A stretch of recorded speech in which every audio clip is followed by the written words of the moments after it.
Yo he venido a prender fuego en el mundo, y cómo desearía que ya estuviera ardiendo. Con este versículo, que corresponde a Lucas 12:49, iniciamos este primer programa de La Iglesia que Ilumina, un podcast católico para los últimos tiempos. La iglesia que ilumina es la que arde. La iglesia que ilumina es la que arde en las ansias redentoras del corazón de Cristo. Hoy os contamos por qué hemos iniciado este podcast, en el que cada semana trataremos un tema, descubriremos algunas curiosidades y nos dejaremos inspirar por las vidas y testimonios de verdaderos santos de la historia. En cada programa os lanzaremos una pregunta y os invitamos a contestarla a través de nuestro canal de Telegram, dejando vuestra reacción en forma de emoticono. La pregunta que os lanzamos esta semana es: ¿estamos en los últimos tiempos?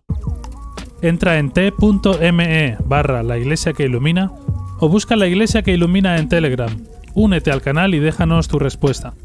Y quédate con nosotros para no perderte las novedades y el contenido exclusivo que iremos compartiendo en el canal. No hay mejor manera de empezar algo que con una oración, así que os animamos a rezar con nosotros esta, que hemos escrito especialmente para el programa, para ser verdadera iglesia que ilumina en estos tiempos.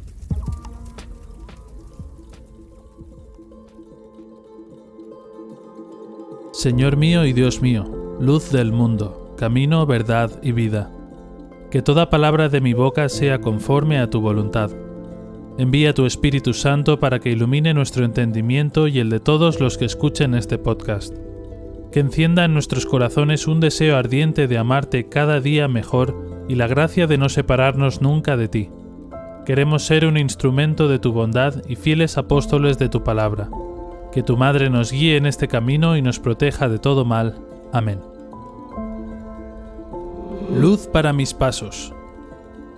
La Iglesia que ilumina. ¿Por qué este podcast? Hay un dicho popular entre los que odian a Cristo y a su Iglesia que dice que la única Iglesia que ilumina es la que arde, y para defender esa tesis suelen prender fuego aquellos templos que tienen más a mano. Lo hemos visto recientemente en Francia, en Canadá, en Chile y en tantos otros lugares. Decir que la única Iglesia que ilumina es la que arde es en realidad una burla satánica, pues el demonio sabe perfectamente que la misión de la Iglesia es iluminar al mundo y, al decir esto, se jacta de estar consiguiendo que esta misión no se esté cumpliendo. Los que dicen que la única Iglesia que ilumina es la que arde, dicen la verdad, como aquellos dos endemoniados que nos cuenta Mateo en el capítulo 8:38, que al encontrarse con Jesús reconocen muy a su pesar que Él es el Hijo de Dios. Y ya sabemos cómo acabaron todos aquellos demonios después de ser enviados a la piara de cerdos. Digo que dicen la verdad, porque nuestro Señor, en Lucas 12:49, nos anuncia lo siguiente: fuego viene a echar sobre la tierra, y cuánto deseo que ya esté encendido. Por lo tanto, ahí lo tenemos. La única Iglesia que ilumina es la que arde. Si la Iglesia no arde, no es luz, no es sal, no es nada. Si la Iglesia no arde y no ilumina, no sirve para nada. Si la Iglesia no arde en las ansias redentoras del corazón de Cristo, está traicionando a nuestro Señor. La Iglesia que ilumina es la que arde, y cómo quisiera nuestro Señor que ya estuviera ardiendo. ¿Está iluminando hoy la Iglesia? ¿Está ardiendo de celo apostólico? Creo que nadie se escandalizará si digo que hoy la Iglesia ilumina menos que en otras épocas, menos al menos de lo que debería. Los que odian a la Iglesia lo dicen. Hoy las únicas iglesias que iluminan son las que nosotros quemamos. Por eso, este podcast se llama La Iglesia que Ilumina, porque, como Iglesia, no debemos renunciar a la misión que Cristo nos encomendó. Porque aunque hoy haya mucha oscuridad, sigue habiendo una Iglesia que explica la sana doctrina, que defiende el depósito de la fe y que entrega su vida por el Evangelio. Y pienso aquí en los católicos de Nigeria especialmente. Porque hay una Iglesia que nunca dejará de iluminar, como Cristo prometió que las puertas del infierno no prevalecerían sobre ella. O lo que es lo mismo, que los que odian a Cristo y a su Iglesia nunca podrán apagar la llama de la fe. Ya habrá tiempo en otros programas de hablar y profundizar sobre la situación actual de la Iglesia, pero hoy, en este primer programa, quería hacer dos cosas. La primera es decirte 3 razones por las que hemos empezado este podcast. La segunda es darte 3 razones por las que deberías escucharlo. La primera razón por la que hemos empezado este podcast es porque hoy, en la Iglesia, casi nadie habla de los últimos tiempos. Y es curioso, porque es un tema del que siempre se ha hablado en la Iglesia. Nuestro Señor Jesucristo habló de los últimos tiempos en su discurso escatológico que podemos encontrar, por ejemplo, en el capítulo 24 de San Mateo. Los santos padres escribieron y predicaron sobre ello. Lo recitamos en el credo, cuando decimos que desde allí ha de venir a juzgar a vivos y muertos, y su reino no tendrá fin. Lo encontramos explicado en el Catecismo. Han hablado de ello multitud de papas, de santos, de obispos y sacerdotes fieles. Y lo ha anunciado nuestra Santísima Madre, incluso con lágrimas en los ojos, en sus apariciones por todo el mundo, incluidas aquellas que han sido aprobadas por la Iglesia, como en la Salet, en Akita o en Fátima. ¿Por qué hoy no se habla de los últimos tiempos? Se me ocurren varias razones. Algunos han alimentado la leyenda negra contra la Iglesia Católica, acusándola de meter miedo a los fieles con el juicio final y el infierno, tachándola de oscurantista, especialmente durante la Edad Media. Permitidme que cuente aquí una pequeña anécdota de un sacerdote ya fallecido que cuando predicaba sobre el infierno a sus alumnos lo hacía con tanta gravedad, con tanta vehemencia, que al terminar estos le decían: «Padre, si hay que ir al infierno se va, pero no acojone». Tampoco se habla de los últimos tiempos en la Iglesia, especialmente en los últimos 60 años, porque ha calado la idea de que estos temas son propios de profetas de calamidades, de gente triste que solo busca meter miedo y amargar la vida de los demás. Basta una lectura superficial de la Biblia para entender que la función del profeta es precisamente la de avisar de los castigos que pueden venir si no hay una conversión a Dios, si no se corrige un camino errado, si no hay una purificación de idolatría y pecado. Nos advierte además que aquellos profetas que anuncian paz y seguridad y dicen lo que el pueblo quiere oír, esos son precisamente los falsos profetas, los que buscan la perdición de los demás. Otros evitan hablar de los últimos tiempos porque se acogen a la frase de nuestro Señor en Mateo 24:36. Mas en cuanto a aquel día y a la hora, nadie sabe, ni los ángeles del cielo, sino el Padre solo. Y de este versículo extraen que como no podemos saber en qué día será la segunda venida, no se puede hablar de ello, porque de lo contrario sería entrar en especulaciones sobre fechas y acontecimientos. Olvidan o pasan por alto que justo antes de eso, el Señor nos pide que estemos atentos a los signos y señales que anticipan su segunda venida. Y a continuación, nos pide que velemos, que estemos atentos, porque a la hora que menos pensamos, vendrá el Hijo del Hombre. ¿Cómo vamos a estar atentos? ¿Cómo vamos a velar si nadie nos predica cuáles son esas señales? Todavía te daré una razón más de por qué no se habla en la Iglesia de los últimos tiempos, y es que conforme se acerque la segunda venida de nuestro Señor, el demonio centrará sus esfuerzos en que la gente piense que Cristo no va a volver, y que el infierno, si existe, está vacío. Así, las personas vivirán sin temor de Dios y con las lámparas apagadas, porque así como en el tiempo que precedió al diluvio, comían, bebían, tomaban en matrimonio y daban en matrimonio, hasta el día en que Noé entró en el arca, y no conocieron hasta que vino el diluvio y se los llevó a todos, así será también la parusía del Hijo del Hombre. Esto es Mateo 24:38. Por lo tanto, podríamos decir que el hecho de que no se hable de los últimos tiempos es en sí mismo un signo de los últimos tiempos. ¿Por qué hemos empezado este podcast? La segunda razón es que los pocos que hablan sobre los últimos tiempos están siendo silenciados. Se silencian las palabras del Evangelio, dándoles un sentido distinto al que la Iglesia nos ha enseñado. Se silencia a aquellos que, siendo fieles a su ministerio, se atreven a denunciar e identificar a los lobos con piel de oveja que se han infiltrado en el rebaño. Se silencian incluso los mensajes que la Santísima Virgen ha dado en sus apariciones, ocultándolos, manipulándolos y desacreditándolos. Y esto es muy grave, porque ya nos advierte nuestro Señor, que si estas gentes se callan, las piedras se pondrán a gritar. Esto es Lucas 19:40. Y si no creemos que verdaderamente las piedras gritarán, Solo hay que ver cómo estas palabras se cumplieron cuando tras la muerte de Jesús un terremoto arrancó una verdadera confesión de fe de los labios del centurión y sus hombres, cuando afirmaron: verdaderamente, este era Hijo de Dios. Hoy vemos en la Iglesia cómo religiosos, sacerdotes y obispos son cancelados, amordazados, apartados de sus ministerios y echados como carnaza para ser devorados por los que odian a Cristo y a su Iglesia. Y los que hacen esto se parecen mucho a ese siervo malo que dice en su corazón: se me retrasa el Señor, y se pone a golpear a sus consiervos, como nos cuenta Mateo en el capítulo 24, versículo 48. Vemos de nuevo que la pérdida de fe en la venida de nuestro Señor tiene como consecuencia un abandono en la tarea que ha sido encomendada por el mismo Señor y un tratar de impedir que los demás cumplan con su misión. Podríamos decir entonces que el que haya muchos siervos malos que piensan que Cristo no viene y que por eso se dediquen a perseguir a quienes sí creen que viene, es en sí mismo otro signo de los últimos tiempos. ¿Por qué hemos empezado este podcast? Aquí va la tercera razón, porque creemos que muchas de las cosas que avisó nuestro Señor que debían ocurrir en los últimos tiempos se están cumpliendo en estos momentos. Que esta afirmación no te inquiete o te lleve a prejuzgar nuestras intenciones.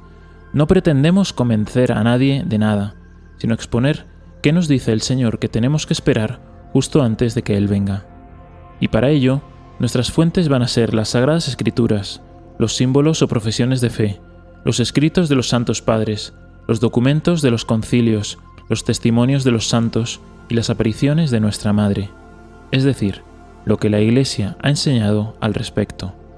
Y en este recorrido, en este estudio, los primeros sorprendidos hemos sido nosotros, porque hemos descubierto una riqueza, un tesoro muchas veces escondido, que es tan valioso que vale la pena dejarlo todo para conseguirlo. Esta perla es que al final nuestro Señor vence. Muchos vemos con inquietud el rumbo que está tomando la Iglesia, vemos cómo parece que comenzamos a pasar esa prueba final que nos avisa el Catecismo en el número 675, esa prueba que sacudirá la fe de numerosos creyentes, en la que la Iglesia seguirá a su Señor en su muerte y su resurrección. No se trata, por tanto, de un triunfo histórico de la Iglesia en forma de un proceso creciente, o como algunos lo llaman ahora, por una primavera de la Iglesia, sino por una victoria de Dios sobre el último desencadenamiento del mal. Por eso el Señor nos tranquiliza y nos dice en Lucas 21:28: «Mas cuando estas cosas comiencen a ocurrir, erguíos y levantad la cabeza, porque vuestra redención se acerca». Porque Cristo tiene que reinar, contigo o sin ti, y como decía un sacerdote, más vale que sea contigo. Te he prometido 3 razones por las que deberías escuchar este podcast. Aquí van.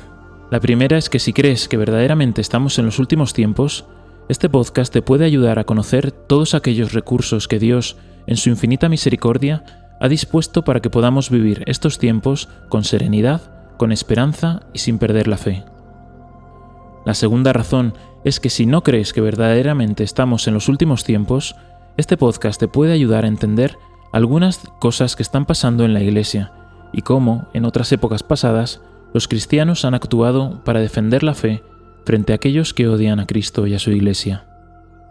La tercera razón por la que debes escuchar este podcast es que, independientemente de que creas que verdaderamente estamos en los últimos tiempos o no, lo que sí es seguro es que algún día nos presentaremos ante Dios nuestro Señor y tendremos que rendir cuentas de nuestra vida. Y como de esto tampoco sabemos ni el día ni la hora, este podcast te puede ayudar a vivir más unido a nuestro Señor y a ser más consciente de que la verdadera conversión debe comenzar hoy. Esto es lo que quería decirte en este primer programa. Y para terminar, quisiera pedirte un favor. Quisiera pedirte tu oración por nosotros, para que seamos fieles a la misión que el Señor nos ha encomendado con este proyecto.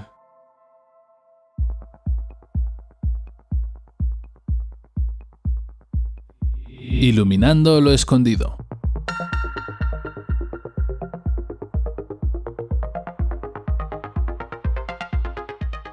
Comenzamos esta sección de Iluminando lo Escondido contándote cosas que quizás no conocías. Y es que, ¿sabías que la Cuaresma se vivía de forma muy diferente en la sociedad medieval?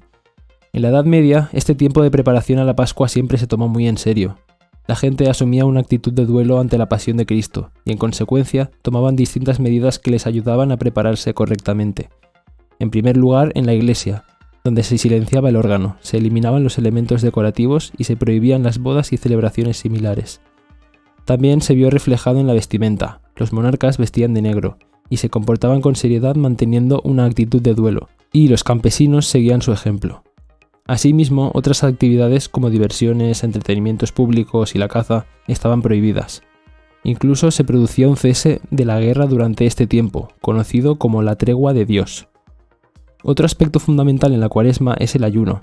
En el año 379, San Basilio el Grande señalaba: no hay isla, continente, ciudad o nación, ni rincón distante del globo, donde no se escuche la proclamación del ayuno cuaresmal.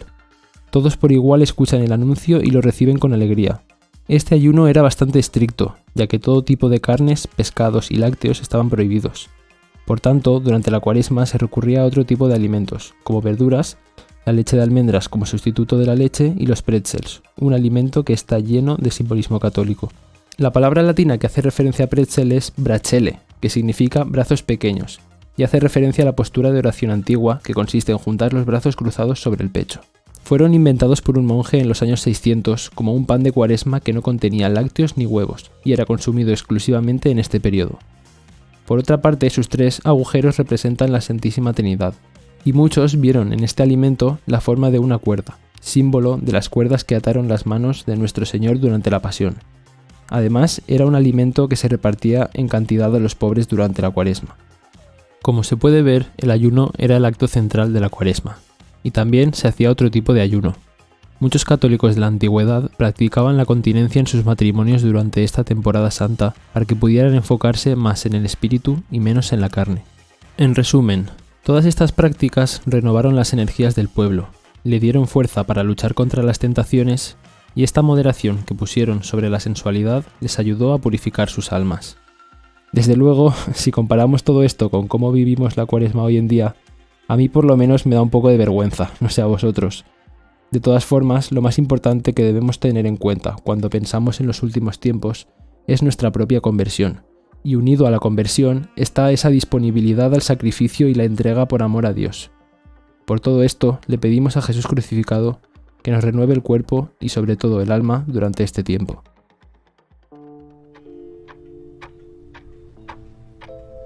Bienvenidos a la Máquina del Tiempo. En esta sección de Iluminando lo Escondido, desenterramos los tesoros de la palabra de Dios escondidos en la Biblia. La palabra de Dios es eterna, por lo tanto se puede aplicar a cualquier época y circunstancia de la vida y de la historia. Por ello, vamos a rescatar algunos pasajes y comentarlos a la luz de estos tiempos, los últimos tiempos. La cita bíblica que vamos a comentar hoy la podemos encontrar en Salmos 37, del 8 al 11, y dice así: Deja el enojo, abandona el furor. No te irrites porque eso empeora las cosas, pues los malvados serán arrojados del país, pero los que confían en el Señor tomarán posesión de él. Dentro de poco no habrá malvados, por más que los busques no volverás a encontrarlos, pero los humildes heredarán la tierra y disfrutarán de completa paz. Estas palabras evocan al momento en que Jesucristo vendrá en su segunda venida, para destruir el mal y al maligno junto con todos sus seguidores, y nos exhortan a tener paciencia y humildad en estos tiempos en los que el mal parece vencer, pero en los que, al final, en el momento justo, Cristo reinará, y junto a Él, aquellos que confiaron en Él, en el cielo nuevo y la tierra nueva de Apocalipsis. Es un canto de esperanza, de alegría, que nos recuerda a las palabras de Jesucristo en el Evangelio de San Lucas 21-28. Cuando empiecen a suceder estas cosas, animaos y levantad la cabeza, porque muy pronto seréis libertados. Yo me pregunto, ¿quiénes son los malvados de los que habla la palabra de Dios? Pues podemos encontrar varias pistas en estas líneas. Por ejemplo, la primera frase dice: Deja el enojo, abandona el furor. No te irrites porque eso empeora las cosas. Vemos que el enfado viene del maligno y es una señal de soberbia. Es muy difícil no enfadarse ante ciertas circunstancias de la vida, sin embargo, Dios controla todos los aspectos de ella. Y si Dios permite ciertas cosas, es para nuestra santificación y la conversión de los pecadores. Como se dice más adelante en estos versículos, los que confían en el Señor tomarán posesión de Él. Por lo tanto, los malvados son aquellos que no confían y le echan la culpa del mal. Creo que lo que nos quiere decir aquí el Señor es que tenemos que esforzarnos en confiar plenamente en el Señor, pase lo que pase, aunque el mundo se nos venga encima, porque Jesucristo está con nosotros y si le dejamos, no solo nos ayudará, sino que Él mismo llevará la mayor parte de nuestros sufrimientos. La última frase que os traemos dice: «Los humildes heredarán la tierra y disfrutarán de completa paz». Esta frase que lleva nuestra mente al discurso de la montaña, más concretamente al discurso de las bienaventuranzas. Para finalizar, mi reflexión de este programa es la siguiente. Cumplamos los mandamientos, creamos en la palabra de Dios y apliquémosla. Imitemos a Cristo en todo siguiendo el Evangelio, para poder disfrutar de Dios en el cielo, y si Él lo quiere, también de la nueva tierra purificada que Jesucristo dará a los que aman al Señor hasta el final. Lo pedimos a Dios por medio de nuestro Señor Jesucristo, la Santísima Virgen María y el gloriosísimo San José. Amén. Estamos llegando al final de este primer programa y te damos las gracias por haber escuchado hasta aquí. Si te está gustando, nos harás un gran favor compartiéndolo con tus familiares y amigos y cualquier persona que le pueda ser útil. Recuerda que puedes unirte a nuestro canal de Telegram en el enlace t.me/La Iglesia que Ilumina o buscando La Iglesia que Ilumina en Telegram. Antes de irnos, queremos dejarte con un buen sabor de boca, con nuestra sección Santos de Verdad, en la que reflexionamos en verso y nos dejamos inspirar por el testimonio de grandes santos de la historia que dieron su vida por el Evangelio y nos preceden en la gloria. Hay un versículo del Evangelio que me repito casi a diario, y es tan importante que también sobre ello escribe el apóstol Santiago.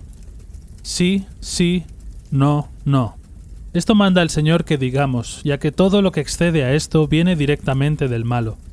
En cambio, hoy en día nos perdemos en teorías y justificaciones ante cuestiones tan sencillas como el uso de técnicas anticonceptivas o la bendición del pecado. No y no, así de simple y así de claro. Por eso Jesús quiere que seamos como niños sin engaño, sin dejarnos llevar por el espíritu del mundo y los respetos humanos.